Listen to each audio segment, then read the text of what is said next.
What's up, everybody? It's Brody Frye, and today's going to be a great one. I got an old buddy of mine. It's crazy. I haven't seen him in 6-7 years, maybe more. It's been a while. So after the podcast, he reached back out to me, and we connected, and I'm super excited to get into this one. So you guys are in for a treat, so stay tuned. Hey, everyone, it's Brody Frye, and here we dive deep into difficult questions. We'll map out thoughts, theories, and crazy ideas for the love of knowledge and growth. So, how do we answer some of the mind's toughest questions? This is the Mind Hiking Podcast.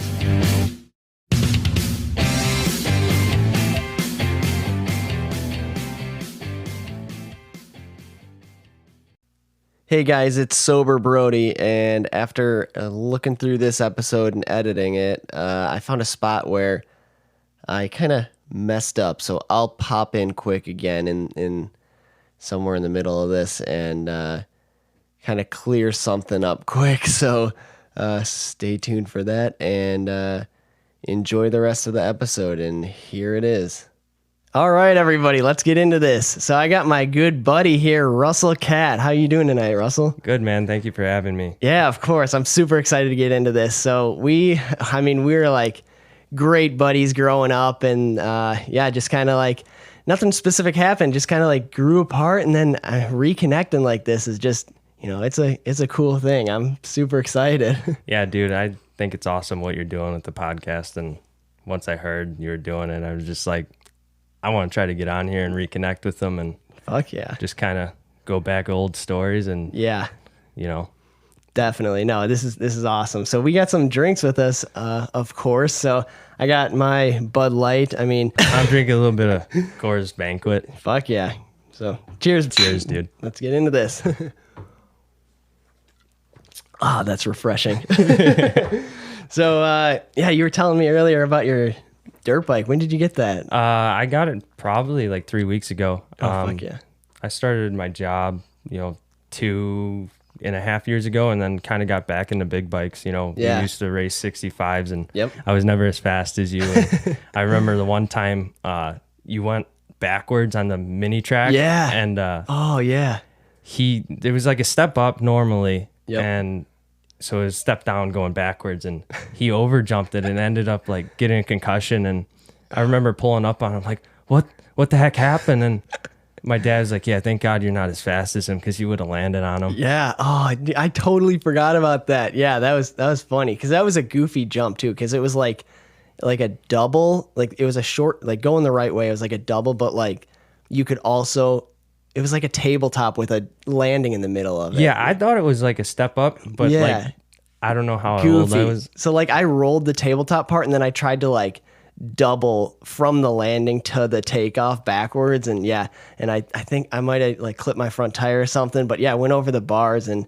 it was a pretty steep takeoff, and long fall. I totally forgot about that. Yeah, that's crazy. I remember the helmet too. It was like all custom painted, and like I think you cracked it, or obviously like after a crash, it's no good. And we were dicking around, and then that was a kick-ass helmet, and it was donezo. Yeah, there was like a sick-ass frog on it. Yeah. And, I think it was a red eye or something. Yeah. It was sweet. Oh, yeah, that was a crazy... I totally forgot about that memory. Well, speaking of memories, actually, if you guys listen back on Jeremy Lesser's episode, and he's actually sitting in the background right now. Say hi.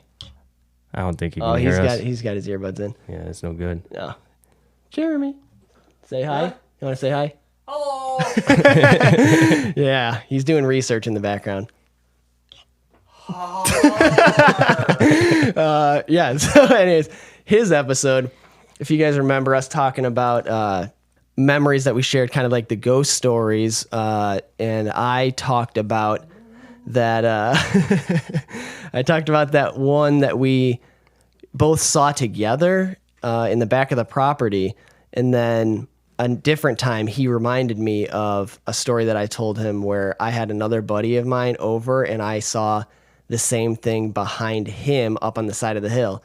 Well, that buddy was you. Dude, I didn't remember that until like you guys brought that up. I was like, I vaguely remember that. Yeah, and that is you. I know I didn't see anything like you said, but I also know like we also snuck into like the other guy's property. And we like have like wars and not Yeah. wars, but sneak into like their Yeah. home base. Oh, and, yeah. Yeah. and, like I don't know if it was a capture the flag or something. Yeah. but that property was awesome to Yeah. mess around on, and We had so many good times on that property.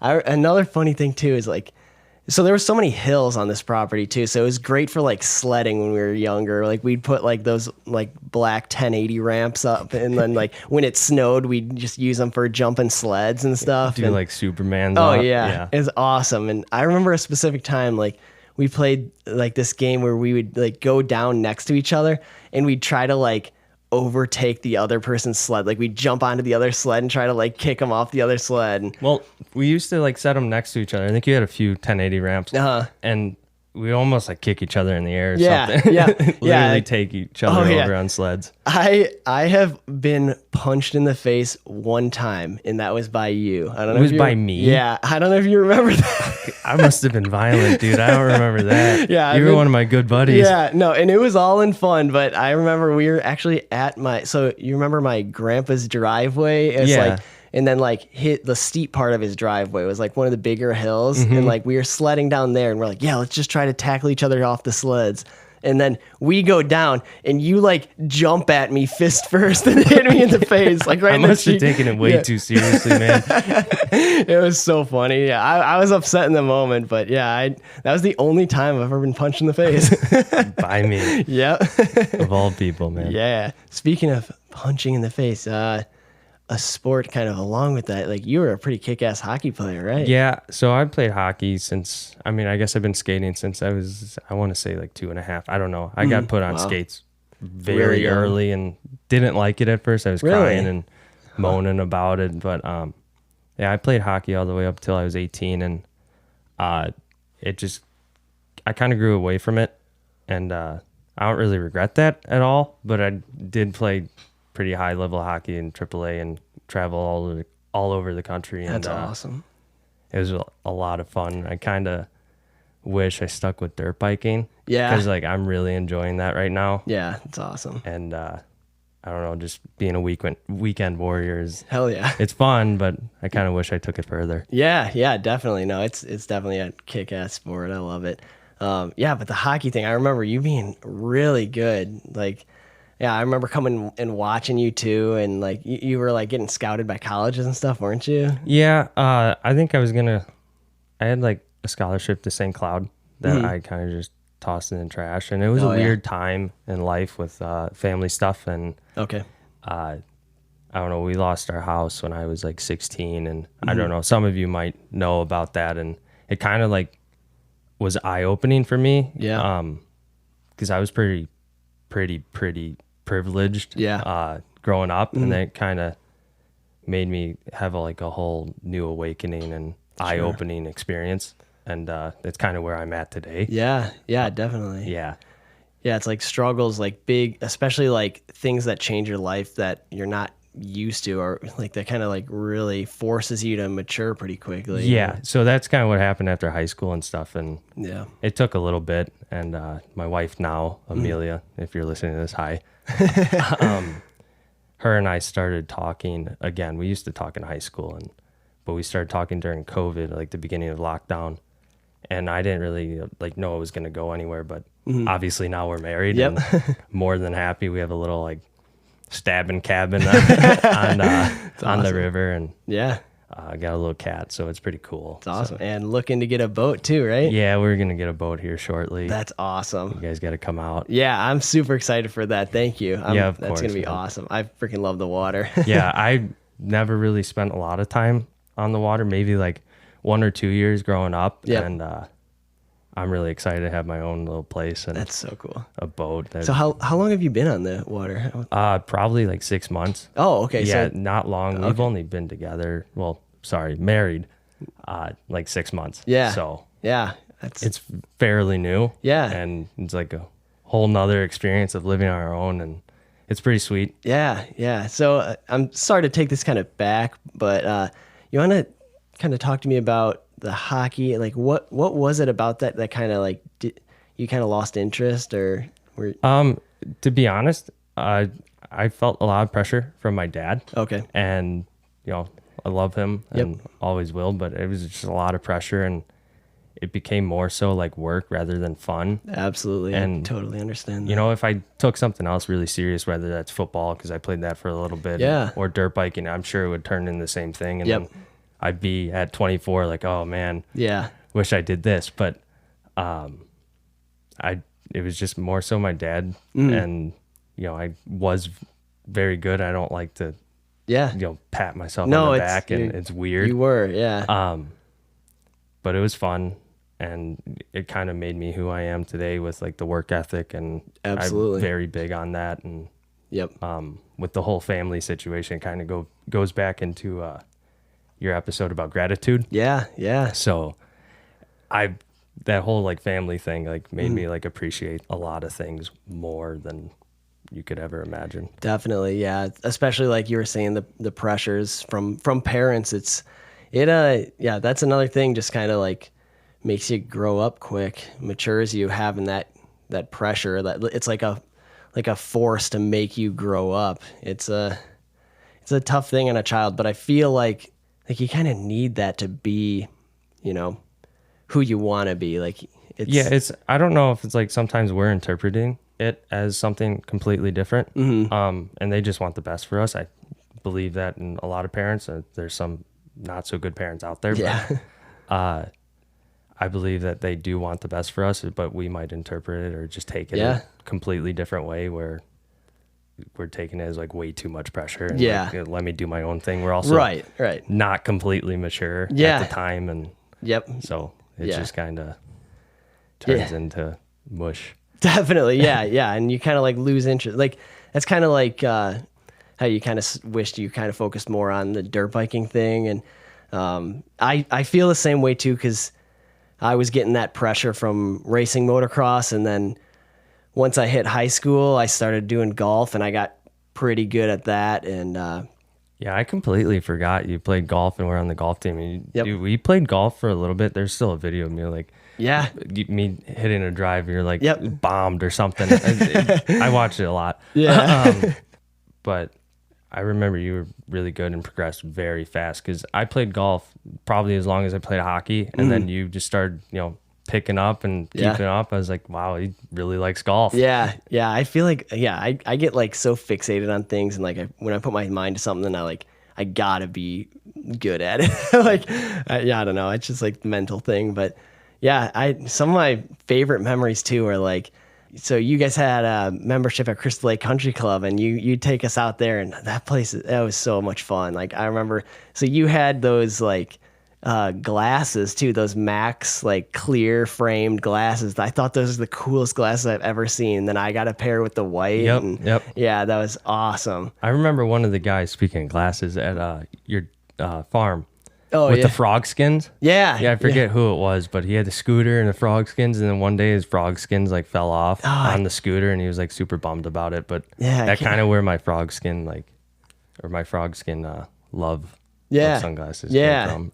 That's awesome. I love golfing with you, and that's something that I really wish I kind of stayed more focused on, because I did start playing in some tournaments, and I got pretty good at that. And actually in my junior year, I started playing for the first time the summer between 8th grade and freshman year, and then didn't make the team freshman year, and then sophomore year made JV, and then subbed for varsity. And then junior year I played varsity, and I remember a specific tournament where one of the early tournaments too, it was like the Foxford Invitational or something like that. And I remember I tied for second place and was in the paper for it, but they did a scorecard playoff where they did whoever shot the lowest on the back nine, and the guy that also I shot a 79, and he shot a lower score on the back nine, and they gave him the second place. So he had an interview with the paper, and he got a medal, and I got mentioned in the newspaper, but I was like, we fucking shot the same score, dude. Come on. I hated that scorecard playoff. It was like whoever shot lower on the back nine, stroke me. Yeah. Freaking stupid. But yeah, I feel like he just got so much out of that. And then I shot just as good and whatever. Do you still play? No, actually. Last time I played was probably two years ago, maybe longer. I still got my clubs, but and I remember too, like that year, I was like, okay, I miss golf because I took like 2 years off or something. And I'm like, I really miss it. I'm getting into this, and I'm gonna go for it. I'm gonna start playing tournaments and really try for this. And and I played a few times, and then just Yeah, I got to get you back into golf and dirt biking. And... you got to get me back into everything that I used to be. Mm-hmm. Exactly. Yeah, just go back. I miss all that stuff. It's like life just kind of like catches up with you and like all your duties and stuff. Just dude, what happened to us being kids, man? Like I know the nostalgia of going back, and like I said, I'll look at videos of like even you and I or whatever, just memories. Yep. And nostalgia is a powerful. Absolutely, thing, dude. It's crazy. Yeah, no, one thing too is like I love a lot of people say how like negative it is that we grow up in this like technology era, but one thing I gotta say that's a huge positive out of it is the fact that we can go back and look at these videos that we used to have and like look back and be like, this is so cool. Like memories that we would have forgotten, but we have on video that we can actually look at and be like, oh, I totally forgot about that. Or like, that is so cool or whatever. Like so many things like slip your mind, but growing up in this age where you can like, we do videotape it and we got these cameras in our pockets all the time. Like it's so cool to just have that and be able to like, look back on it whenever we want. Yeah, dude, documenting stuff's really cool. Like I said, I talking to him earlier. I did YouTube for a little bit. Yep. It was trash, like I said. But it's really cool to go back and like look back at my younger self and be like, wow, you're an idiot. But that too. Yeah. But it was really fun, and I met a lot of good people. Yeah. And it was fun. So like just documenting things, like I kind of wish we would have like filmed a lot more, and like even like started out as young kids on those sleds and just started filming. And then, like I remember those flip cameras. Yep. Yeah. Those like came out, and that was like the first thing that I don't know if we like stuck with that, we could be filming right now. Yeah.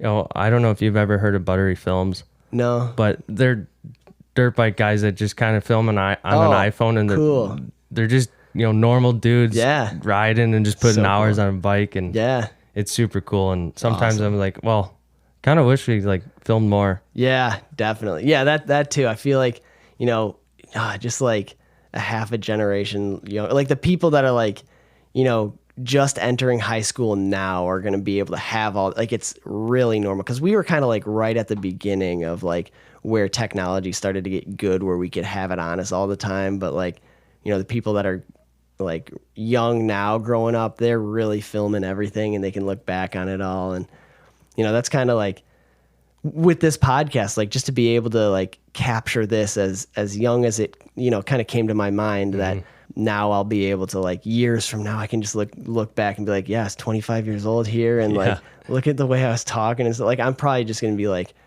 embarrassed because I'm like, what the fuck? Because there are videos that I look back on even when I was 18 and stuff where I'm like, man, why would I do that? Like that was stupid. There was one time I was filming at Poly. I worked at Poly Toyota. I don't know if you remember that. Yeah. As a lube tech. And we went on the roof. And started. I heard rumors about that. I never. Yeah. So we went on the roof. You're good.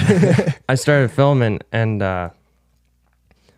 there's me and my buddy were doing donuts in the parking lot, and like we went on the roof prior, and we ended up getting fired for this. And it's on YouTube somewhere. I don't know. Just look up my name. It was really dumb, and they were like, oh, just delete it. And I was like, no, this is staying. This is gold. Yeah. It was not gold. But it's so much fun to like look back at, and I like now thinking about it, it's like kind of glad I got fired from there because I could still be there, and I really wouldn't want to be there right now. Yeah, that's. Do you want to actually find the video for me if you could? Yeah, I can do that. Okay, that'd be awesome. I'd love to like watch it on audio.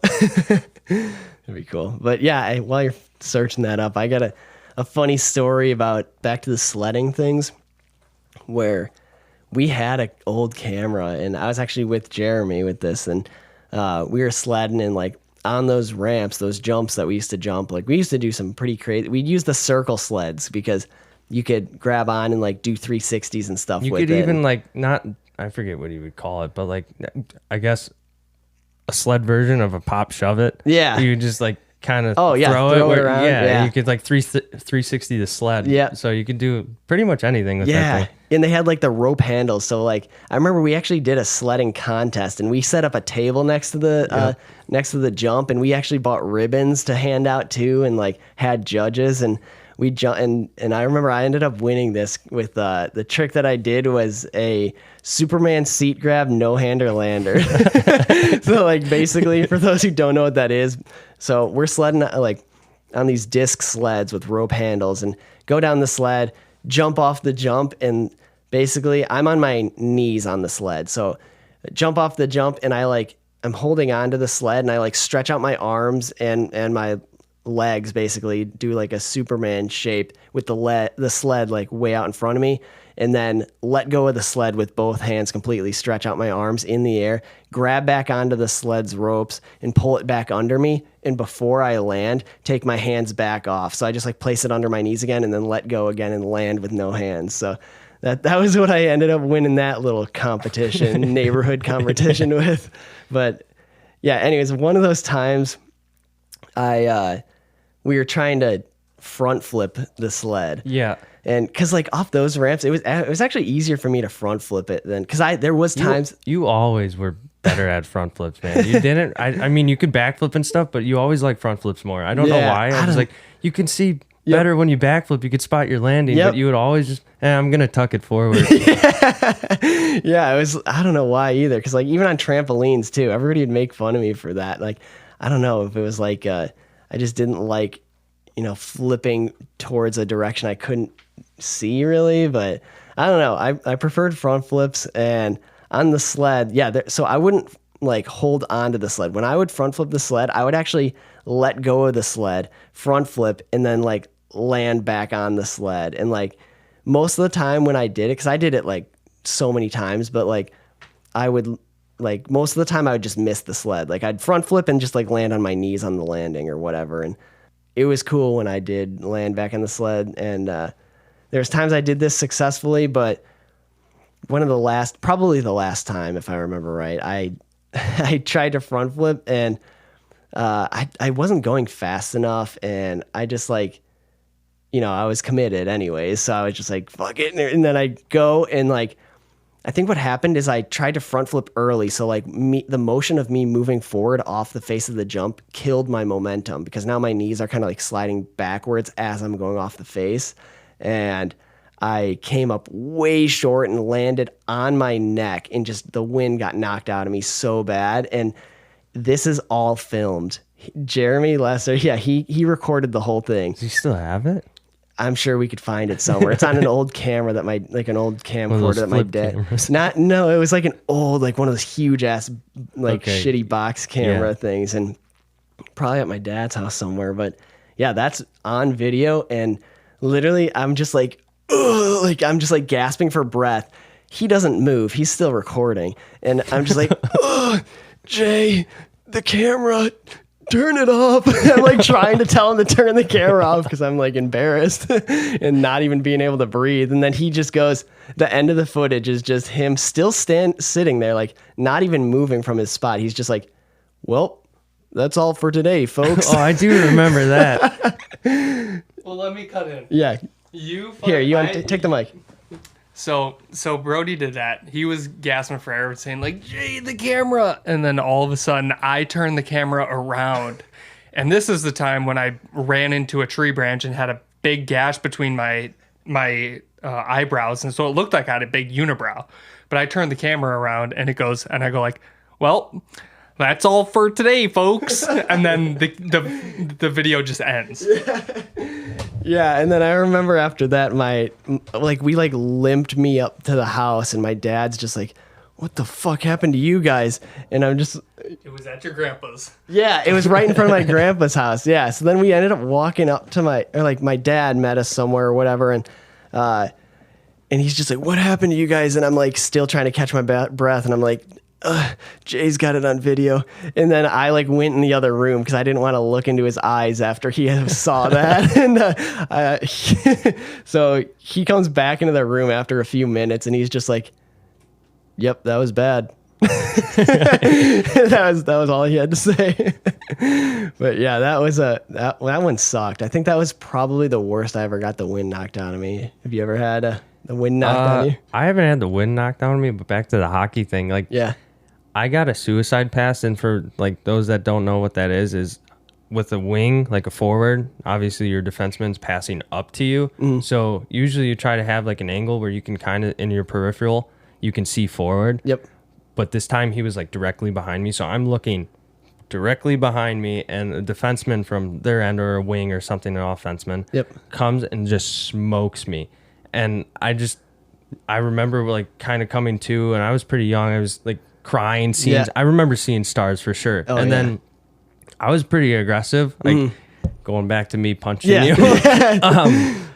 I kind of got pissed at one of the kids that hit me, or whoever did. I don't know who it was, in Michigan team, but I came back, and the next shift, I shouldn't have gone out, but the next shift I drilled 3 people in a row, and then kind of came back and was like, I'm not okay. So not really wind knocked out of me, but Days concussed. Pretty bad. Yeah. Wow. Pretty bad. Yeah. Have you ever broken any bones or something playing hockey? I had a dad drop a skate on my toe after, because when you're young, you don't know how to tie skates, or aren't strong enough to keep them tight enough. Yeah. I had a dad drop a skate right on my other foot and broke a toe. Fuck. I don't think I broke anything. Maybe a finger. I mean, I haven't broken an arm or anything. But fingers and toes are goofy because you can't do anything about it. Really. You just kind of do the buddy system, tape them up, and call it a day. Yeah, exactly. It's broken. Yeah. Oh, fuck. Dude, that had to been, because then not only you got the broken toe, but the gash in your foot. Yeah, it wasn't good, and I don't know what happened. Yeah. That he just dropped. You kind of just tie a skate and just drop it. Yeah. And it didn't go so well for me. Oh, so you were just kind of sitting there, and he didn't mean it or anything? No, not at all. Okay. I mean, I don't think. Yeah, it wasn't a competitor, was it? Yeah, no, I don't think so. Oh, It was okay. same team. Yeah. Hopefully it wasn't a tryout or anything. Yeah, he's like, fuck this kid, he's good. Oh, dude, that had to have sucked. Yeah. How about motocross? You any bad injuries or? No, crashes? I mean, knock on wood. Yeah, that's true. I'm going riding this weekend, so don't jinx me. Oh, fuck, sorry. No, you're good. No, motocross, I don't think so. I didn't race as competitive as you guys. I only probably raced 4 times, and it was fun while it lasted. Yeah. And like I said, I wish I stuck with it, but now it's super fun just going out with friends and just kind of dicking around on a bike. No, that's the best. Just to enjoy the sport for what it is and just have fun. Yeah. That's what we're here for. Yeah. I like camping with the guys and Yeah. just going, like I said earlier, Sugar Maple, that track's awesome, and you can camp there, and it's that's awesome. It's $20 a night with the vehicle and stuff, and you get a shower, and Hell yeah. you can grill and have a fire, and we do that for a whole weekend, and it's So cool. probably the most fun on a dirt bike or a dirt bike weekend that I've it's ever had. Everything a guy could ask for. You fucking camping, you got your fire, roasting some marshmallows and weenies, and then ripping bikes the next day. Yep. Fuck yeah, it's awesome. Yeah. Yeah, I definitely miss that. That was probably the best part. I mean, even just growing up as young kids doing this, the fire, the parents would sit around the fire and talk and bullshit, and then all the kids would be running around playing tag or ghost in the graveyard. Do you remember going to Millville with me? Yes. Okay. Yeah. And the whoop monster, in the ghillie suit. Yep. And then there was that bike track that we never hit that double. Oh, you remember that double? There was a bike track, a little bicycle track, and you're like, "Oh yeah, you got to hit that double." Yep. I never hit that double. I still regret it. Did I? I don't remember. I don't think either of us did. It was a pretty big double for whatever age, but what I was getting to was like kind of at night with, parents having a fire and whatnot. Yeah. You remember Ding Dong Ditching James Stewart? We went to his trailer and knocked on it probably like 3 times hard, maybe 4 times. Ding Dong ditched James Stewart, allegedly. No one came out or anything, but I was like, dude, that's James Stewart's trailer. I totally forgot about that. Because so this is kind of going back to what was that, episode 12? I talked about my dad's race shop and how we were going to these professional races all the time. So we were in the pits with all the top professional racers in the world. And dude, one of the times in James Stewart, we were just mobbing around the pits and with all, like he said, all the professional trailers, like, it's James Stewart's trailer. We got to do it. And we were, maybe 10. I don't really know how old we were. Yeah. But yeah, that trip, I think we spent like a week together. I don't think we were too happy with each other. I think we were pretty irritable with one another. I remember basically the biggest argument that I can remember is just, so there they had the BMX track and they also had a creek that you could swim in. Yep, Remember that? Yep. And I think what it came down to is you wanted to BMX and I wanted to go hop in the creek. And I think that's kind of where we just started butting heads. It was just a stupid little argument. Like, why couldn't we do like half the day? I don't even think we watched much of the race, and I kind of wish now, like, we watch more of the races, but why couldn't we just do half and half? No, I think we were just like put our brains together. Yeah, we were just like, I was like, I want to go in the creek and I want to go BMX. And I think it was just like we kind of just like split ways there. And I think definitely coming home, I was like, I don't know. We just kind of got into it. We were young, man. Yeah, like, young, and we spent a long time together. Like you said, I think we were like camping for a week. Yeah, it was a long time. It wasn't just a weekend for sure. Yeah, no, that was again another old story I forgot about. I'd like I don't know which episode it was, but you bringing up like just unlocking memories and stuff. Like I was like, dude, I have so much stuff to bring up. Oh yeah. It's like it's funny too because when you get together, especially with a buddy that you haven't seen in so long, it's like you got these memories that like one or the other remembers and then the other one like totally forgot about, and then it just like clicks and you're like, holy shit, I totally forgot about that James Stewart one. That's funny. That one was really, really good, and then stuck with me, obviously. I don't know how that didn't stick with me. That's funny. Yeah.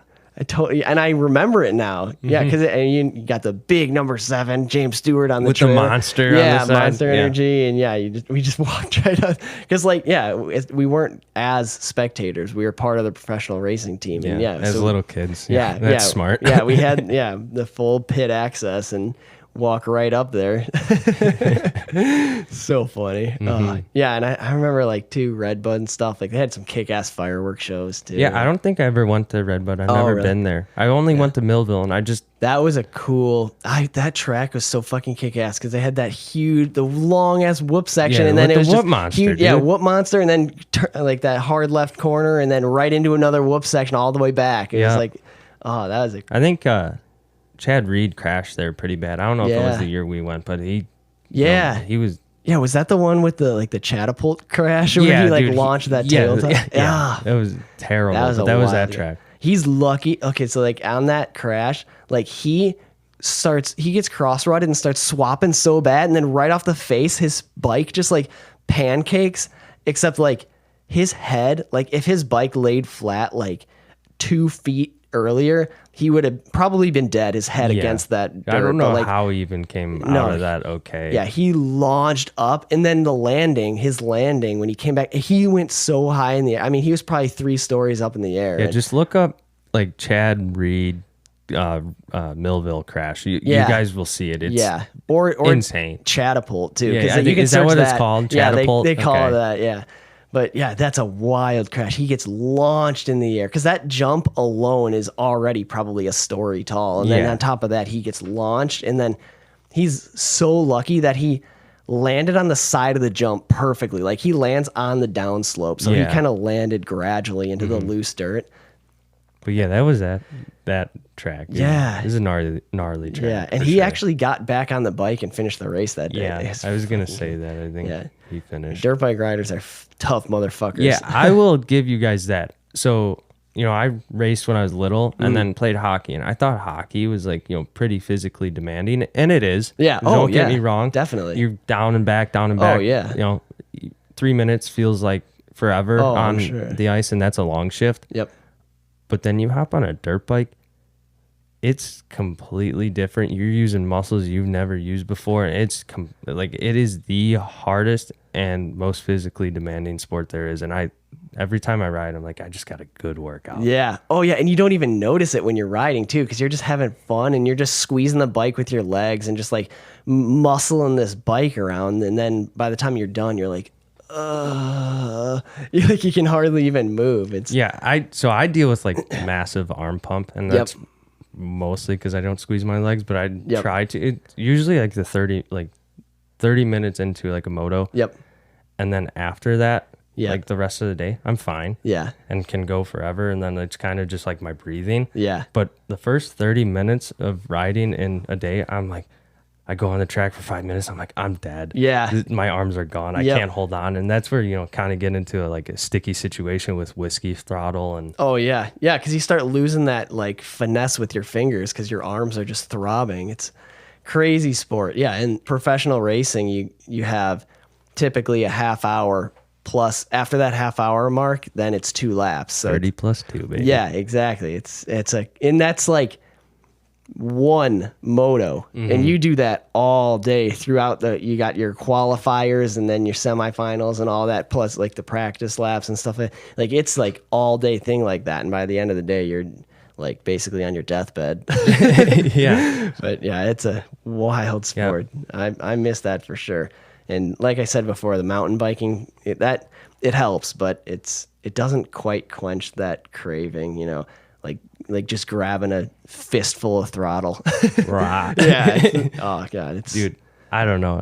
I've BMX'd for a while. I actually had a really bad injury. Really? Oh, I'm missing some teeth. I just showed him my teeth. Holy shit! I did not even know that. Yeah, so I got fake teeth.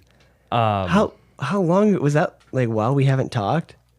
Yeah, that was probably 2019, 2018. Oh fuck, dude! I never knew that. Yeah, so I don't know if you ever seen someone like chink a garbage can or something with a peg. Yep. And it would move, and it's like something in like street BMX riding that's pretty like common, and it wasn't anything hard, and I did it all the time. But I was in Chicago, and the garbage can was cemented to the ground. So I chinked it with my back peg, and it just like grabbed me and just pulled me to the ground. And there was no like ditching or hopping over the bars. It was just straight to my teeth and started spitting chiclets. Like that's it sucked, dude. I'll show you that video too. That's on YouTube. That's on video? Not the actual incident, but after. It's is your face just you can pissing blood? Pause. Oh yeah. Yeah, and then we can get your reaction. Okay, so we are back. He was just pulling up the video, and before you press play, I gotta. Oh fuck yeah, that's fresh. I needed to get that on the mic. Got that too. Fuck, get that glugging. All right, let's fucking watch this shit. I think it's pretty cool. Oh, Trump Tower, you're right there. Yeah.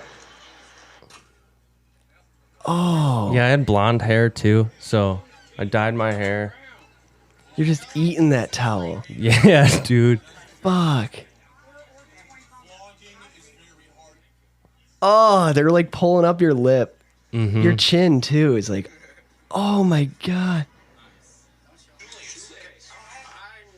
Jeez. Yeah, dude. It was pretty bad, and like the pain wasn't really there. Just all the adrenaline. Like, yeah. It was just, Then it was probably the next day where it really fucking hurt. Well, yeah. So I messed up like 5 teeth. So my 2 front teeth. Yep. The ones to the right, the next 2, I forget what their number they are, but the next 2, one of my canines and then one of my molars. So I lost the one front tooth. I think it was the right one. And I spit that out completely. And the other one was like hanging, like kind of just weird. And I knew it was hanging, so I spit that out and then went to the orthopedic surgeon or whatever it is.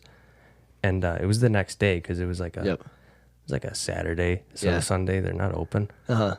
So they came in and pulled something or fixed something, and I was like, I think my molar is like cracked. Yeah. And they're like, no, it's fine, it's fine. So sure as shit, Yep. the next Monday or the following Monday, it was cracked. I went back in, they had to pull that. So I just went through a lot of laughing gas, and I didn't like it. I was Yeah. like, dude, laughing gas, just put me under. Like, Yeah. my body reacts, like Yep. whether you feel it or not. You can feel like your body just gets sweaty with laughing Yeah. gas if like there's something serious going on. Yeah. So I didn't like laughing gas. You would think I would. Yeah. But so that all happened, and I don't know. I got this retainer now, and Yeah. kind of just spend money on dirt bikes, and Yeah. I probably should spend some money on my teeth. Fuck, dude, that's crazy. So what, 3 teeth gone? Or Yeah, 3 plus the teeth molar? gone. So no, including the okay. molar. Yeah, so Okay. 3 teeth gone, 5 messed up. So 3 Wow. gone, and then the other 2 chipped or whatever. Wow, dude. Were you just like, how were you like in shock after that happened? So, Were yeah, you just it like, was just all adrenaline, and I was like, I knew what happened. My buddy was like, yeah, don't tell him what happened. I was like, I know what happened. Like, yeah. I just spit a bunch of teeth out. Yeah. Oh, so they didn't think you even noticed. Yeah, and So I was like, is there like a hole in my chin? Yeah. And there wasn't or anything. And I was like, what? They're like, don't tell them how bad it is. I was like, I know how bad it yeah. is. Yeah. That It's doesn't bad. help either when your friends are Yeah. like, oh, don't tell them. Yeah, I was like, I'm good. You It's just like spitting mouthfuls of blood. Yeah, it was. So it was in Chicago, and I didn't drive there. We took the train. No. So I had to get an Uber back to the train station. Then I went back onto the train station, and I was walking through it, and people were looking at me like I'm a zombie. Oh, yeah. And I'm like, oh, God, I look horrible. And then I got back on the train, and the conductor's like, you can't be on here. And I'm like, what do you mean? I need to get home. Like, Yeah. my mom couldn't come out and drive me Yeah. or drive me home or whatever. She's 3 hours away with traffic. Like, Yeah. middle of the day. Yeah. And he's like, okay, clean up. And so I cleaned up, and he let me go. And it was just, I had like ran into someone on there. I forget who it was, but maybe Daniel Capel or something. He's like, oh, you messed your face up. And I was like, yeah, man, I just like really fucked up. Yeah. Yeah. Oh, fuck. So he was giving you a hard time about it? Yeah, he like took a picture and put me on his Snapchat. I was Oh. like, you kind of put me on blast, man. Like, Yeah. come on. Damn, dude, that sucks. What the hell? Fuck. That, were you like because when I've had like accidents like that, when I first, like, it happens, the adrenaline's pumping, and then like you realize what actually happened, and you're like, oh fuck, like it's like another next wave. Yeah, kinda hits it's you. completely next wave. I think when I pulled back into Pingree, Yeah. that's when like my mom's like, "Are you on drugs?" And I was like, "No." So you were living with your parents still, or Yeah, I was. what? Yeah. So how did they react? They're like, "You're an idiot," and what were you doing? And it was like the most simplest thing I could have been doing. Yeah. Like, I can 360 down stair sets Yeah. and hit handrails and stuff, and chinking a garbage can with Yeah. my peg. That's what got me. Yep. So they were kind of disappointed, but Yeah. That's how it always goes, though. It's always the simplest things, the easiest things, the things you've done over a million times. And it's like, I don't know if it's because you're not really processing it, because you're thinking about something else, because this is kind of like so muscle memory. You've done it so many times, and the next thing you know, that's what gets you. yeah. That sucks. So were you like freaking tonguing your tooth hole for a day or something? Yeah, so that was they had to do like all the pulling and stuff, and I think it took like a whole week to get like the first ones in, like the first implants in, or not the implants, but the dentures. Yeah. So I mean, like you said, you can't really notice, and Yeah. I always do like the trick of like, oh, Yep. show me a funny face. Yeah, that's so funny. Yeah, I would have never noticed. They did a good job. They look good. So wow. That's crazy. Like trying like not to look now. Yeah, no, I know. Yeah, you definitely threw me off there. I was like, did not expect that. Yeah, I had to throw that twist in there. Definitely. Yeah, thanks for getting that on audio. No problem. But yeah, how's your beer? It's good. It's Nice. It's my third one here. Fuck yeah. So Yeah, this is definitely my first one that I just opened up on Har. Just kidding. No, I ran into your dad today. So after work, we went to Old Rivers. That's on 14. So I work over there.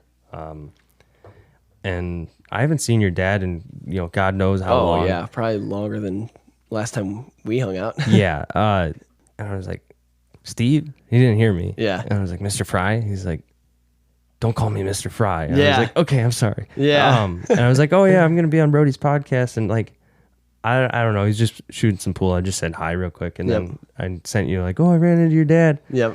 And you're like, oh, come over. I was like, oh, that's kind of weird how that works. Like, it's so funny. Like, I haven't seen him in forever. My brother saw him or worked for him, and I haven't seen him in probably 6 years. Yeah, that's so funny how that stuff works out. Well, you know the podcast, so I'm gonna kind of throw some of these questions out here. Okay. Ghost stories. You have any encounters? No. Okay. So there was one. We were ding dong ditching again. Okay. I was with. So we actually can I? Yeah. Go ahead. I remember getting in trouble because like I never even went ding dong ditching before until like me, you, and I'm like, oh my god, this is so much fucking fun. And then my dad found out that we were doing that, and he's fucking pissed. He's like, you're fucking disturbing me. Like, well, so is my dad, dude. We used to. I don't know how much we hung out in my neighborhood, but like, a lot because you had the pond out there too. We'd go fishing and stuff. And I remember the girls across the street call you Frog Man or Frog Boy or something. All the pet frogs. Yeah. But yeah, so there was one time we were ding dong ditching, and I wasn't with you, but I was with my other buddy, and he had like his brother passed away like from like a surfing accident or something. He was from Cali, and we ding dong ditched, and we both felt like we were going up to a house, and it was like a sketchy house, and we both felt like a pressure like on our chest, like don't go there. But like that was really the only time I've ever really had a ghost, I guess a spirit or ghost encounter. But yeah, that was about it. That's wild. Yeah. So did you end up hitting the house? No, we didn't hit the house. Oh, so you left right after. Yeah. Okay, that's probably smart. Yeah. Yeah, that's wild. I actually, so in Jeremy's episode, I said that I haven't had many encounters, and like I talked about the ones that we shared and stuff, and then the lights flashing at the staircase, but I actually forgot about another one so actually it was 2 days ago I had what I believe was another one. So to get into this, we kind of believe that our shop where we work might have something going on there. Okay. Because everybody that works there has a story. Okay. After hours, something happening. And I remember, so I'll start with the first one that really threw me off. So we got like, so it's a couple like two bays. We got like two big overhead garage doors, and I was pulled into one of them. And then if you go all the way through the shop, then there's like a door that leads straight into the showroom and like the front, and then out the front there's a front door obviously. But so I was like pulled just into the one of the bays, and I was doing brakes on my truck. So I had my truck jacked up and wheels off, and I actually had all the lights in the shop off except for the one like right where I was working. Yeah. So I was on the far corner, like farthest away from the front. So like all the way in the back. But so I was like pulled in front facing that front door, and like I was on the back driver's side corner, and just working on the brakes, and that door, that front, going from the front to the back, has a really distinct sound, and there's bells on the door too. Okay. And like it used to be just like a Christmas decoration, and then they just kind of like leave it there year round just so we know when people are coming in and out and stuff. Mm-hmm. And so I'm doing brakes, and this is like probably like a half hour after we closed, everybody left, and I just hung out to do my brakes, and my truck's jacked up. I'm stuck there, and basically, and all of a sudden I hear that door slam shut, bells jingle, like the bells jingle and the door slams shut. And I'm like, I think nothing of it. I just hear the door and I'm like, oh, who the fuck's still here? It's like a half hour after close. And I like look under my truck for legs to start walking and don't see anything. And I'm like, because I waited a minute and I'm like, okay. So I stand up and I like walk around my truck to go look and see. I see the door and nobody's in the shop, but like it's dark by the door because like everywhere else the lights are off. And like we love to scare each other around work. So like I'm like, oh, these motherfuckers, somebody's gonna scare the shit out of me. I hate you guys. And I like crouched down under my truck thinking that as I walked around the truck, they kind of followed me the opposite way, trying to sneak up behind me. I look under my truck and no legs. I'm like looking for the legs and I'm like, what the hell? And I'm like looking around and nothing. I can't find anybody anywhere. That was it. But that door slammed shut and I heard the bells and nobody. And I remember a story too my boss tells about like he would work late. His office is upstairs. So right at that door, there's a staircase. Like if you're in the back looking at that door, it's on the left side. Like right at the door is a staircase going up to his office. And he was upstairs and he said same thing. He heard that door slam and it sounded like it's just like wood stairs. So it's like really like distinct. Like you can clearly hear like footsteps and it's kind of creaky too. It's like super loud and creaky because it's like hollow and stuff. And he said he heard that door like aggressively slam and then like super aggressive like boom boom boom like steps up the stairs. And he said that like he was sitting there like waiting at the door, like waiting for somebody, because this was like hours later. Like he was there at night, like I don't even know, like 8-9 o'clock at night or whatever it was. And nobody ever showed up. So it's like everybody there is like doesn't want to be there after hours. So it's like, and it's like right after hours too, because so now the story of 2 days ago, I was running a vehicle back to a dealership and it was getting late, so I wasn't getting back to the shop until after we closed. They closed up the shop, left, and actually Jeremy was still in the parking lot. He was waiting there, but I pulled in our transport and I had to run the keys back inside. And so I unlocked the shop and like walk in, and they left on just that doorway's lights for me. And I walk in, the door shuts, and this was like 5 minutes after we closed. Like it was like right after we closed. And one of our coworkers brings their dog in to work every day. He just has his dog with him, and it's got like a distinct bark, and it always like barks throughout the day. And so I close the door. The second the door closes, I start walking into the shop and I hear that dog bark. Okay. And I'm like, what the fuck? Like, did he fucking forget his dog here? So I like flick the lights on and walk over to his side and nothing. And I was like, oh fuck. Like I still have to walk through the rest of the shop to put these keys back. Like, fuck this. And the lights are still off, but like the next switch is like, obviously, of course, it's on the opposite side of the shop. And I'm like, oh, fuck this. Dude, I was so terrified. Like, I was about ready to go back and get Jeremy and be like, dude, walk in here with me. Because, like, I was terrified. But, yeah, I walked back in there, dropped off the keys and just, like, ran out of there. I'm like, fuck this. Like, that play, dude, I swear there's something going on there. Because, I don't know. I'm trying to think of, like, if we had anything, like, I don't know. I just remember sometimes on the gator at night. Yeah. It got a little spooky. Oh, like, yeah. Through the corn and stuff. It was, the tall corn. And oh, yeah. I don't know. Like, I always imagined, like, when I was younger, like a scarecrow jumping out at us. Like, but I don't know if we had really anything. I remember your basement. That was super creepy. That's a weird ass basement for sure. Yeah.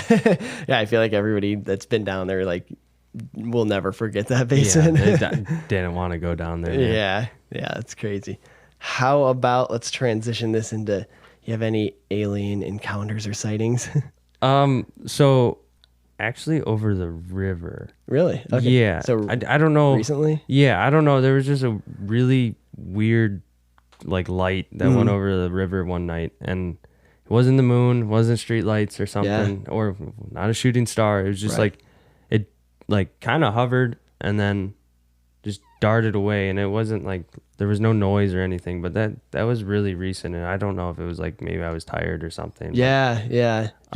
Was it moving slowly and then just kind of darted, or was it like... Yeah, so it kind of hovered, and it was by the bridge, if people know where I live, but it was by the bridge, and then kind of hovering, and then just darted when I was looking, and I don't know what it is, couldn't explain it. Yeah, that's so... What color was it? Was it just like a white light? It was a white, gray light. It was really weird. Okay, yeah. That's so weird. It was pretty late. It was probably like 1 or like 1:30. Oh, okay. Yeah, so I don't know if I was like just super tired. Yeah, it could be. But and so was it like over the river? Was it like that yeah, it close? was. Yeah, it was over the river. And I don't know wow. if it was just super weird, man. So it was pretty close. It wasn't like anything was in the sky. It was just like a light that came down and just scooted across the river. Yeah, and then so. Did it just like scoot out of sight, or where did it go? It kind of scooted to my right, and then it kind of hooks around to the left. So like went to my right and hooked around to the left, and it's kind of out of my sight by then. So it kind of stayed over the water. Yeah. Okay. It kind of followed the path of the water. Okay. Which is really weird. Yeah. So that's so interesting. Wow. Dang. And so it was like, how big do you think it was? Was it like... Probably like, I mean, if circumference, probably like 12 feet, 10 feet. Okay.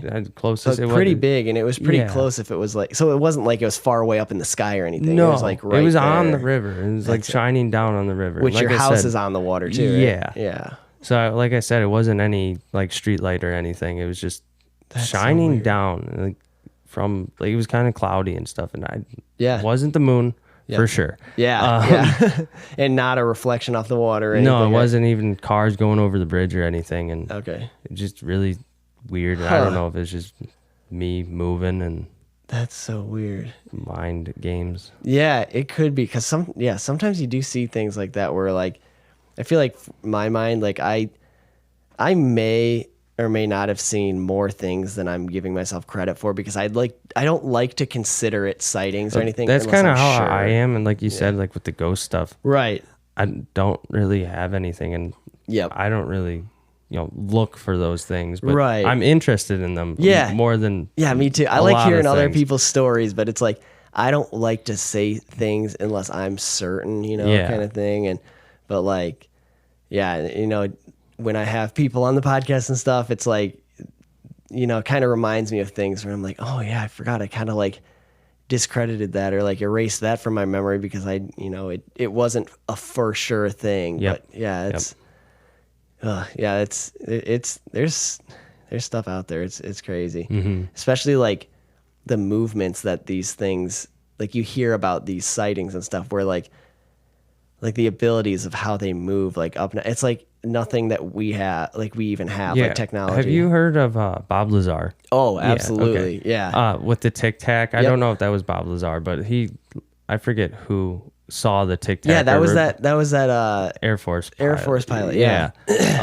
But like with things like that don't have like, a combustible engine or something, or like heat signatures, and it's just kind of on thermal, and it's like ambient temperature.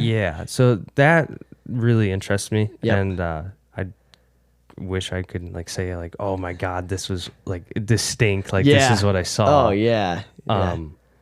But it's, I don't know, people like seem to like accept it more now. With, like, instead of like, oh my god, I got my tin hat, I'm a Reddit guy. I saw something. Like that video. You go post about it instantly. The Bull Valley Monster. You were showing me that today. That's funny. Yeah, he's just drinking a beer on camera and then goes out driving. Drinking a beer and then goes driving into people's like yards and where my parents live, not their yard, but drinking hams. Anybody else have any knowledge on the Bull Valley Monster? Let us know, because I never heard about that until you.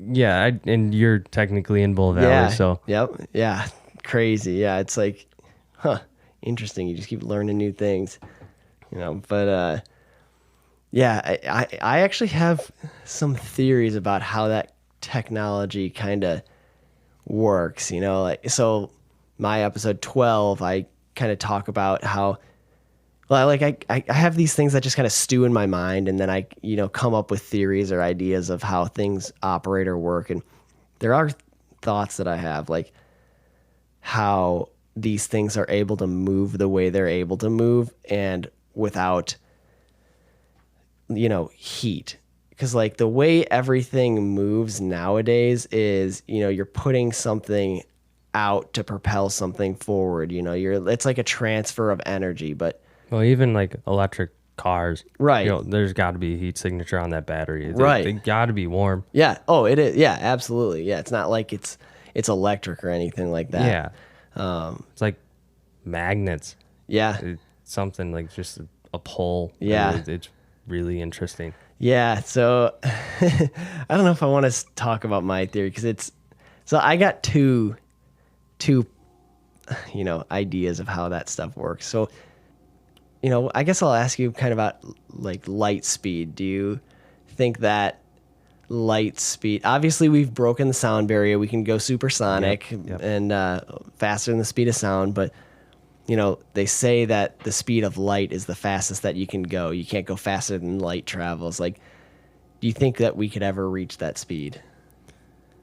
That would be kind of insane. But doesn't that go into string theory? Or no? Because Yeah, I know you it meant... could. Okay. It could. Okay. I don't know much about string theory. Mm-hmm. I know you're pretty, well-rounded in that stuff. I kind of scratched the surface in one of my episodes. I think that was episode 3. Yeah, so if we ever, hit the speed of light, Yeah. I don't know, we could go light years away and Yeah.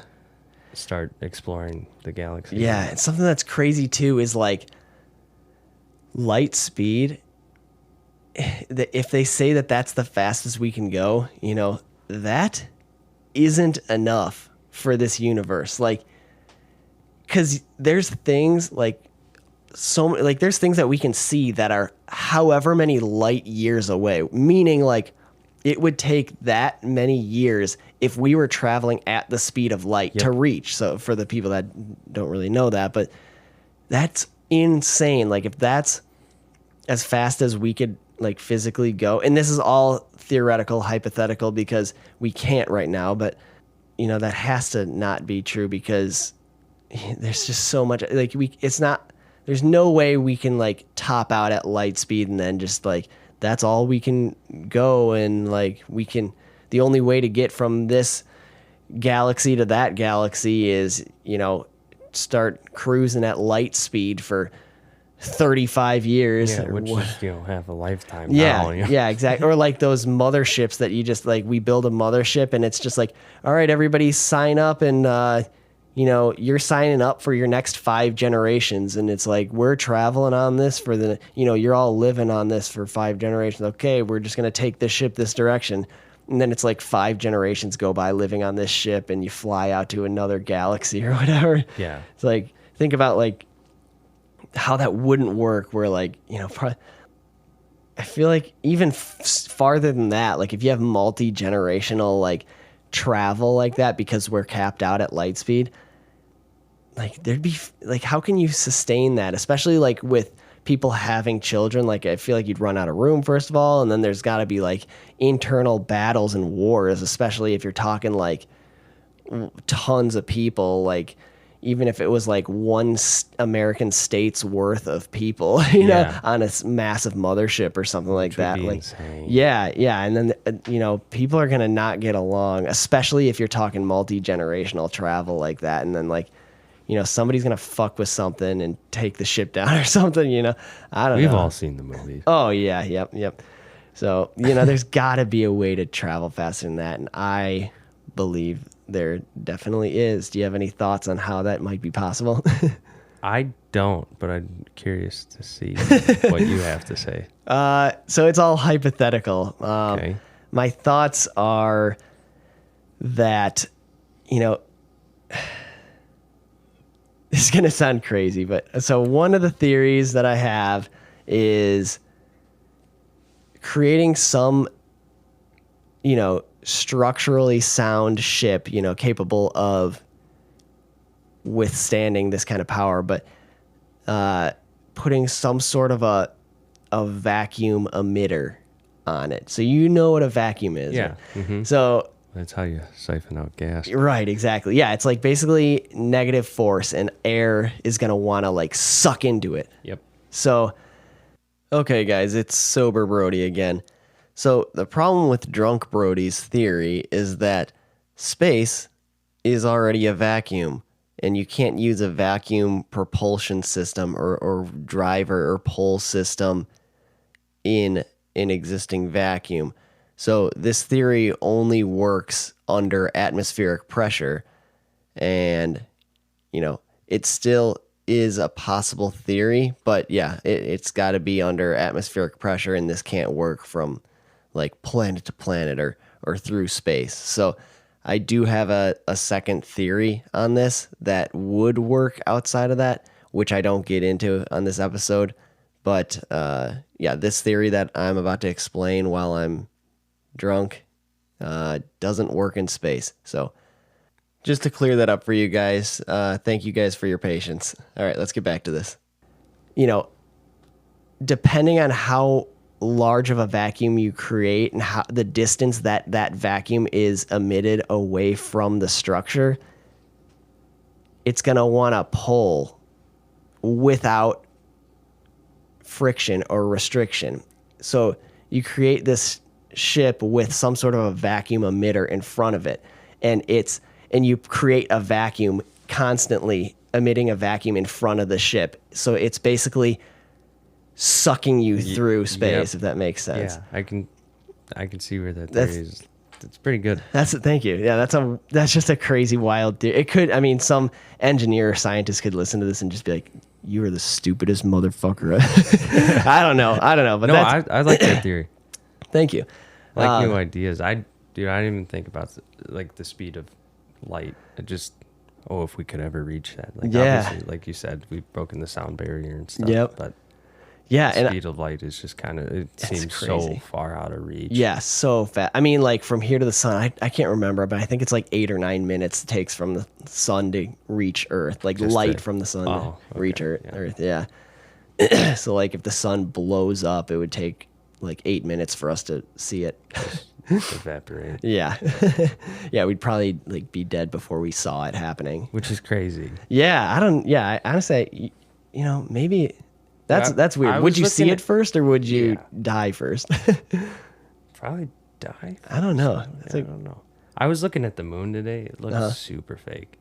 Really? Like this morning at like 6 o'clock. It was like bright as day. You know, the sun's coming up and the moon just looked like it was projected into the sky, man. And I was like, the moon kind of interests me. And it's right there. And yeah, that's cool. Yeah. Why the fuck do we only have one moon too? Yeah. Can't we have like 4? Yeah, 5? like fucking Star Wars and shit. Yeah. Yeah. Fuck, that'd be cool. But I guess that would just be normal. Kind of cool if we had a big moon. Just like a big one, like right up against us. Yep. Like that'd be fucking cool.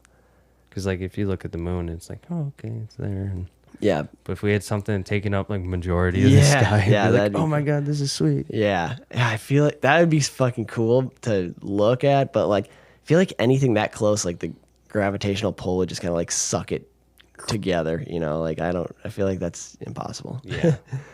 But I'm just gonna leave the other theory for another episode. Okay, I think. that's fine. We'll let them soak this one in and see that this one's vacuum theory by Brody Frye. Yes, yeah, thank you. Yeah. This one I'm kind of like. You guys heard it here first. Yes, this is like the easiest to wrap your mind around because the other one's kind of more out there and far stretch.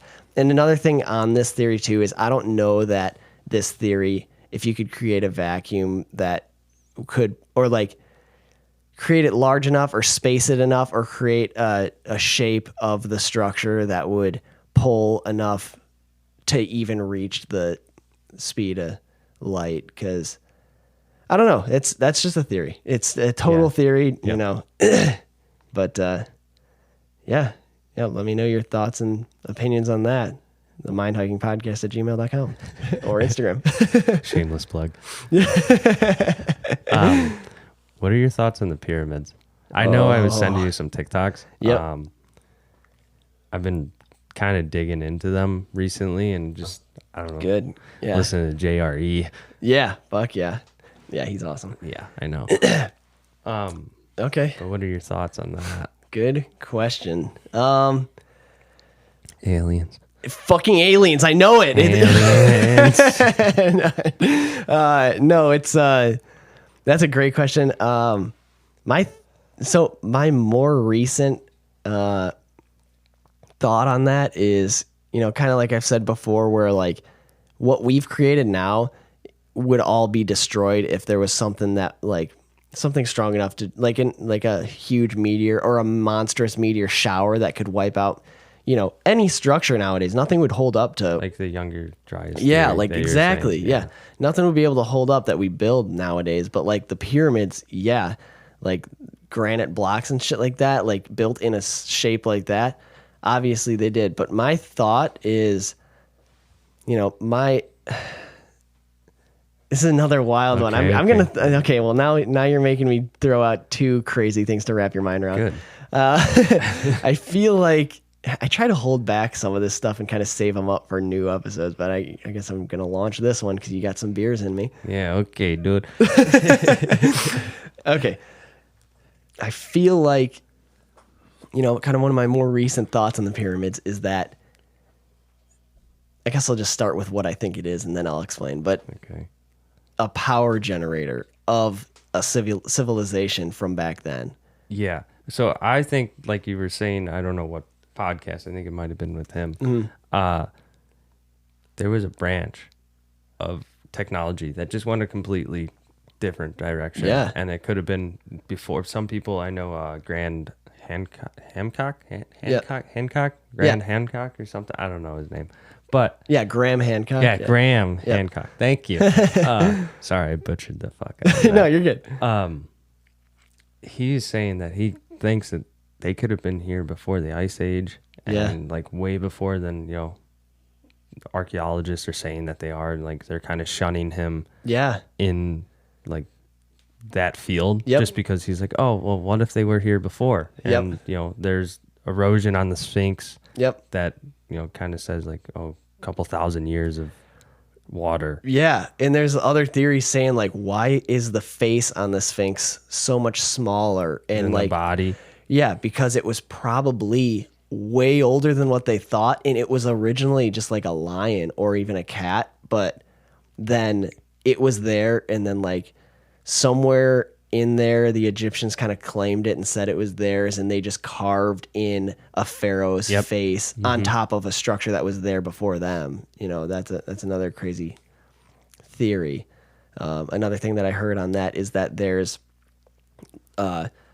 rebuild or like re-support structures built alongside or like, kind of revamped structures built that are dated to right at the same time as they're saying that the Sphinx was even built. So it's like, why was there restorations done, at the time that it was built? It doesn't make any sense. No, So it doesn't make sense That's at all. kind of a good, strong point that thing was there long before they're saying that it was. Yeah. So back to the pyramids thing being this power generator. My thought is, this is another wild one, but you kind of got to have a fundamental understanding on how electric motors work.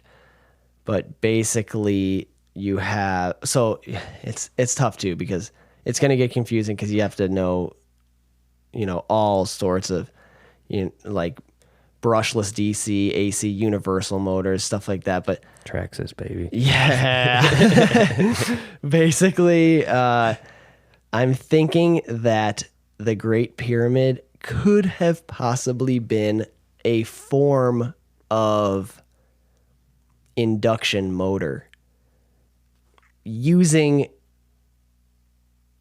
Earth's rotation.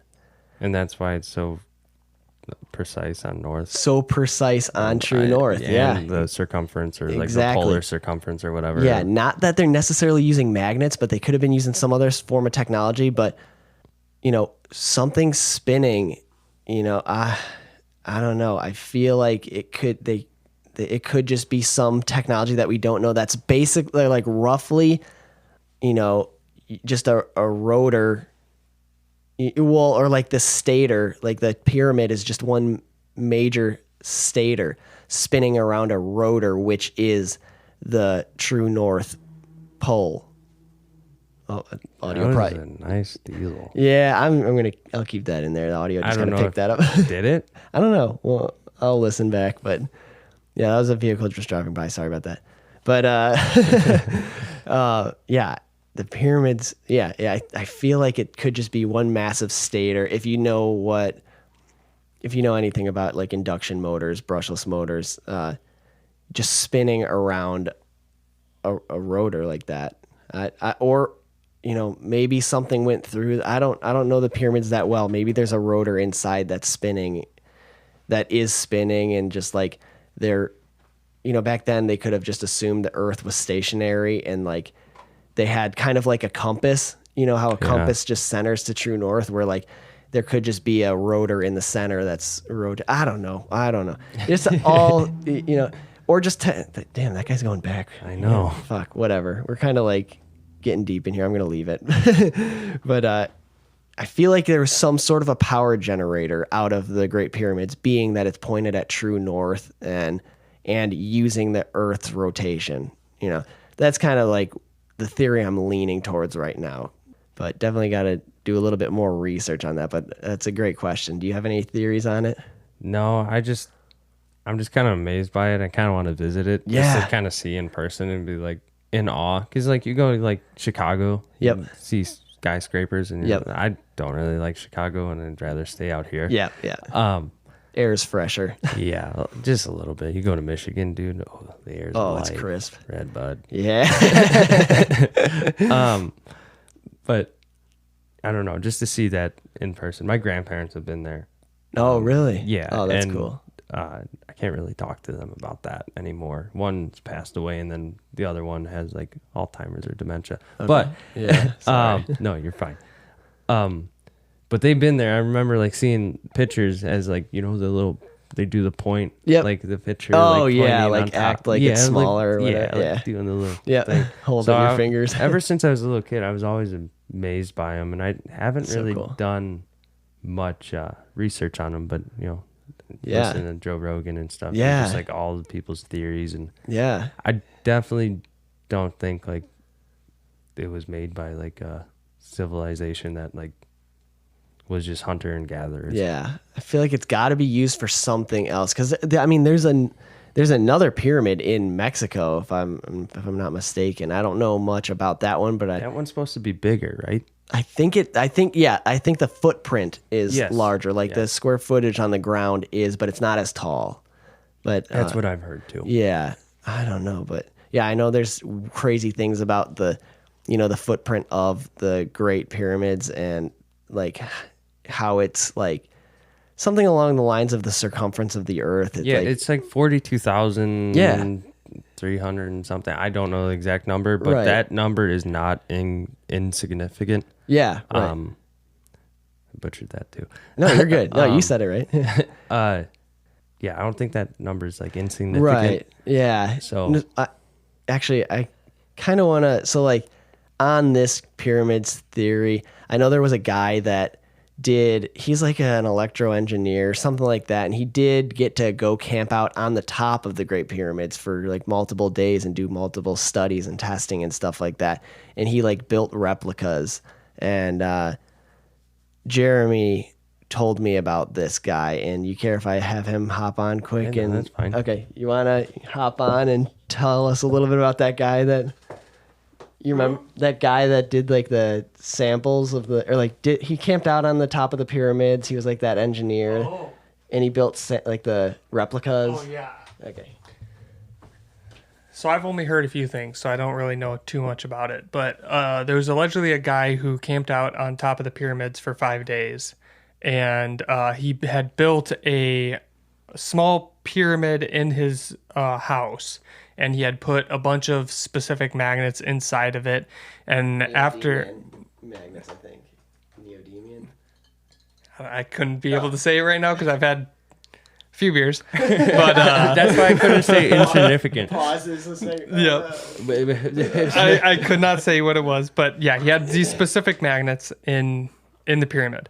But so at every few times a year, the pyramid would start levitating and then all of a sudden disappear. Like he had no idea where it went. It would just like levitate and then absolutely disappear in his house. In his house. It would just disappear. Okay. And then all of a sudden, like a few seconds later, he'd find it in his wall, like in his house. So it was like, it would like all of a sudden levitate, disappear into like some weird dimension, and then just be like embedded. Like it was just like shot out into his wall. Okay. Do you know this guy's name? I would have to look it up yeah, again. just let me know. Yeah, I want to look this up. There's definite like I think there's research out there that he's done. Okay. And it's you can look it up. So he camped out on top of the pyramid. He's camped out on the top of the pyramids, like did research on like all the hieroglyphs and stuff that are up there. And allegedly it's like there's a lot of stuff which I've heard is like about energy that the pyramid would create. So the pyramid would allegedly create energy and all of a sudden have like a glowing orb above the very tip of the pyramid. Okay. So I haven't done enough research. Yeah. But it would just create this weird energy above it. And then all of a sudden I remember hearing the guy when he had created this pyramid in his house, it would create like a weird field around this pyramid as it was levitating. So it was just super mind-boggling to me, but I haven't done enough research to like fully understand it. But it was send that to me when you can. It was super crazy. Yeah. But Fuck yeah. Do you mind looking that up like now actually and just so I can get the guy's name on the podcast? yeah. Yeah, that's crazy. I mean, maybe what if the pyramid was just a defense system? Yeah, that's another theory. I don't know. Why build it? Other than like, okay, here's the the pharaoh's tomb or the king's tomb and stuff.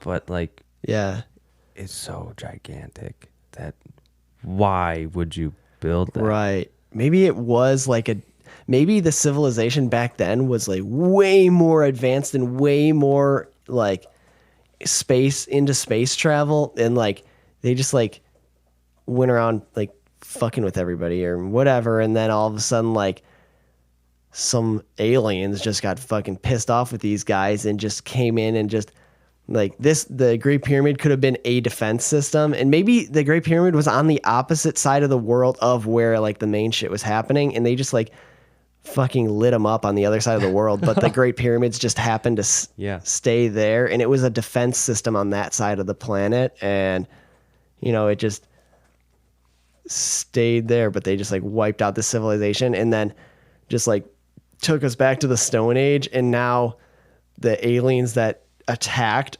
these sightings we're seeing are kind of like popping up because now they're starting to see like, holy shit, this civilization's kind of starting to grow back. They're starting to evolve again. Like, damn, they're just checking up on us to make sure we don't like fuck with them again or something. Maybe they're just like checking up, and we get this nuclear, technology, and they're like, oh god, these guys are starting to fucking move along here. Yep. I don't know. Crazy.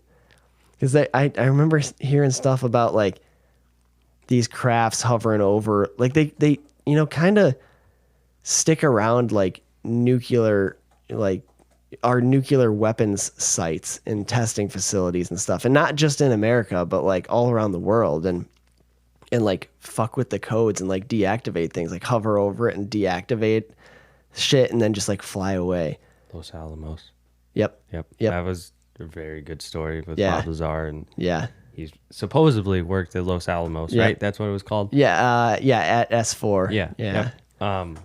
And he was he just kind of got brought in to inspect and reverse engineer these aircraft, supposedly. Yep. That specifically the power source I know he was working on. Yeah. Which was really weird because he was kind of like handcuffed with, with science. You're supposed to work with people and give other ideas, and they kind of just had partners in separate rooms working on separate things where they couldn't like discuss of what's going on. And come up with a better theory. Super compartmentalized, which is like not how science works. You got to bounce ideas off each other to grow and shit. And like it was like super compartmentalized, and they couldn't talk to each other. It was just like, these guys just working in a room together, and they just had to figure their shit out. But they didn't know anything about the rest of the spacecraft, just what they were working on, because they wanted to give out the minimum information possible. And yeah, that's a wild story. If you haven't like heard about that, definitely check it out. Bob Lazar's story. It's freaking crazy. It's great. I know he's got a movie that you can watch too. It's like Area 51 and Flying Saucers, Bob Lazar, something like that. That's good. And it's very like, it's not all like woo kind of crazy shit. It's like, down to the details. And same thing where he says what he knows and that's it. Like, yep. And like he gets asked questions that are like highly speculative, and he like won't answer or be like, I'm not gonna say anything because I don't. If he doesn't know, he's been put trying to. Yeah, and this was back in the 80s. Yeah. So like this was people weren't as open-minded as they are now. And he's stuck to his story this long, and like he's been raided by the FBI so many times, and like, if he's stuck with this story long enough, and at this point he's just like, fuck all you guys, like I've already told my story kind of thing, and he's sticking to it, and it's like, he's just saying it how it is, and like he had ample opportunities to, I guess, come clean or whatever, but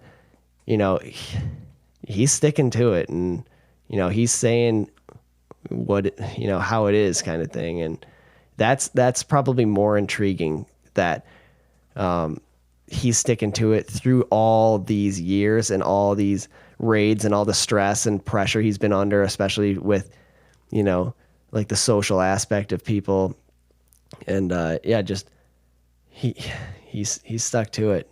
It's gotta say something that he's held on this long, and he's still, and little things in his story that people called him crazy for or didn't make any sense are starting to come out, like specific things he's talked about that people said were impossible have popped up where, like, I don't know how in depth we want to get, but like a specific, like bone density scan, or not a density scanner, but like it would like measure the length of like his finger bones and stuff to get into S4. Yep. And everybody said that technology doesn't exist. Next thing you know, like years later, these things start popping up and they're like, holy shit, these do exist. And he's like, yeah, that's exactly what it was. And then another element 115 that he talked about that nobody said existed. And then years later, they start discovering this, and they can make it for like microseconds. And they're talking about it's hypothetical, but there's a possibility that there's a stable version of this. They don't have a stable version yet. Yeah, no, it's just like shit like that. Like he just keeps getting proved right, and it's like over and over again when people called him crazy. So definitely look into that story. It's crazy, it's you can go down a rabbit hole with that. Oh yeah, that's a whole another rabbit hole for sure. But you got that. I'm still looking it up. Oh, okay. I could probably find it on our old messages or something. Probably. Okay. It's probably on our old. Okay, that's actually very interesting that Jeremy's like looking it up on Google and trying to find this and can't find it anywhere. But I have it saved on our old messages, so I'm actually going to pull this up quick, and I'll just... Joe Parr's experiments, who was an electrical engineer who developed the gamma ray transducer. So this guy was one of only a couple people to be able to spend couple nights on top of the Giza pyramid, where he was taking measurements and trying to understand. He was very obsessed with pyramids, brilliant guy, inventor. So what he did ultimately, and he did this for years, this experiment where he got a centrifuge and he lined the inside of the centrifuge with neodymium magnets, and then he had a pyramid in the middle, and he would spin this centrifuge and he would take measurements. So what he found in the experiment was that When you have this pyramid spinning within an electromagnetic field, a varying electromagnetic field, it creates an orb around it, a bubble.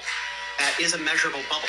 And inside of the pyramid are what he called mass particles, right? So a bunch of times, at specific times of the year, he claimed that the pyramid would literally lose all its weight, become not affected by gravity, and then it would disappear and then reappear embedded into the wall of his house. So Philadelphia experiment was done basically by a pyramid that he had built. Right. So he surmised that it was moving into hyperspace. It was losing gravity, moving into hyperspace, and then coming back once it exited the bubble that it had created. I think of Joe Parr's experiments. That's It was an electrical insane. Joe Parr, yeah, check that out. It's wild, yeah, crazy, yeah, and the guy's an engineer too. It's like crazy. It goes back to the speed of light with hyperspace and Yeah. just Yeah, there's a lot of things that kind of tie in together too. It's crazy when you start talking about one thing, you know, how it could just branch out any which way. yeah, going off on tangents. Oh and yeah, no, freaking crazy. Yeah, dude, we're at an hour and a half now. Sweet. Yeah, this is dude, this one's an awesome one. We got into some deep stuff, and you kind of pulled some stuff out of me that I was kind of holding on to. But no, this is awesome. You did a great job, and I really appreciate you reaching out to me and coming on the podcast. It's so cool to just get back in touch with you, and we'll definitely do this more because this is a lot of fun. Really enjoyed this, so thank you for the opportunity. Of course, dude. Thank you for coming on. This is awesome, and I'm just grateful to have you back in my life. Yeah, dude, Really. dude, we're definitely hanging out some more. Oh yeah, no, it's awesome. It's good to hear you're doing good, and yeah, we'll definitely keep in touch. So For sure. this is a lot of fun, and thank you for coming on. Anything you want to finish off this podcast with to kind of call it complete? Har. Har, yeah, har. That's something that we're gonna try to start. So look out for that. Har. All right, guys. Any thoughts or theories or ideas, opinions, reach out to me at themindhikingpodcast@gmail.com or direct message at Instagram at Brody_Frye_63. I'd really appreciate that. And I appreciate all of you listening to this. This is awesome. I'm having a blast with this. Really cool getting new people on the podcast. So if you're interested and you have any thoughts, theories, or crazy ideas, reach out to me and maybe we could have you on too. So stay tuned for the next episode and rock on, guys.